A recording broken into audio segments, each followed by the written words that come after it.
இன்றைக்கி நம்ம கோவக்காய் துவையல் எப்படி செய்கிறதுன்னு பார்க்கலாம். முதல்ல பேனில் ஒரு டேபிள் ஸ்பூன் நல்லெண்ணெய் ஊற்றி எண்ணெய் சூடானதும் அதில் பொடி பொடியாக நறுக்கின ஒரு பச்சை மிளகாயும் சின்னதாக நறுக்கின 2 பல் பூண்டையும் போட்டு வதக்கி எடுத்து வச்சுக்கோங்க. உங்களுக்கு காரம் ஜாஸ்தியாக வேணும்னா 2 பச்சை மிளகாய் எக்ஸ்ட்ரா ஆட் பண்ணிக்கோங்க. அதுக்கப்புறமா அதே எண்ணெயில் சின்ன எலுமிச்சம்பழ அளவு புளியையும் வதக்கி எடுத்து வச்சுக்கோங்க.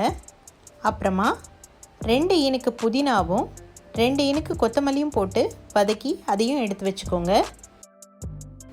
இப்போது பேனில் மறுபடியும் ஒரு டேபிள் ஸ்பூன் நல்லெண்ணெய் ஊற்றி அதில் 10லேருந்து 12 கோவக்காயை போட்டு அதுக்கு தேவையான உப்பையும் 1/4 டீஸ்பூன் மஞ்சள் தூளையும் சேர்த்து அதை நல்லா வதக்கி எடுத்துக்கோங்க. நல்லா பொன்னிறமாக வதக்கிடுங்க. கடைசியில் எல்லாத்தையும் மொத்தமாக சேர்த்து நல்லா நைஸாக அரைச்சி எடுத்துக்கோங்க. கோவக்காய் துவையல் ரெடி.